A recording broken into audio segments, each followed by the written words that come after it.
शुक्लांबरधरं विष्णुं शशिवर्णं चतुर्भुजं प्रसन्नवदनं ध्यायेत् सर्वविघ्नोपशान्तये व्यासं वसिष्ठनप्तारं शक्तेः पौत्रमकल्मषम्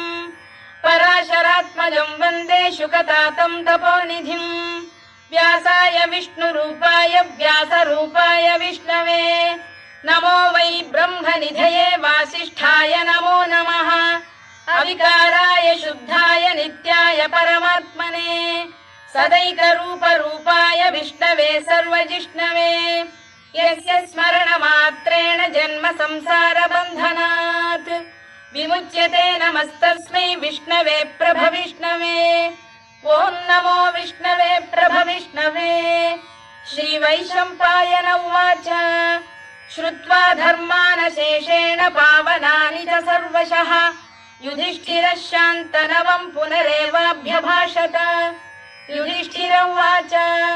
किमेकं दैवतं लोके किं वाप्येकं परायणम् स्तुवन्तः कङ्कमर्चन्तः प्राप्नुयुर्मानवा शुभम्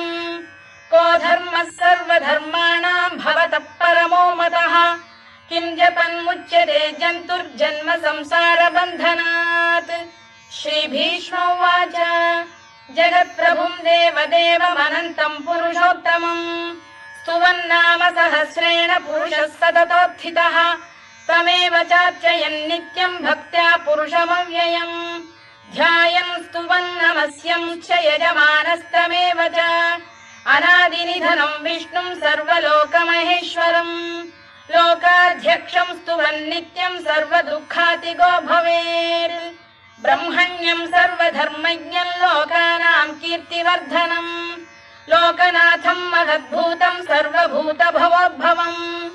एष मे सर्वधर्माणां धर्मोऽधिकतमो मतः यद्भक्त्या पुण्डरीकाक्षं स्तवैरच्चेन्नरः सदा परमं यो महत्तेजः परमं यो महत्तपः परमं यो महद्ब्रह्म परमं यः परायणम् पवित्राणां पवित्रं यो मङ्गलानां च मङ्गलम् दैवतं देवतानां च भूतानां यो व्ययः पिता यतः सर्वाणि भूतानि भवन्त्या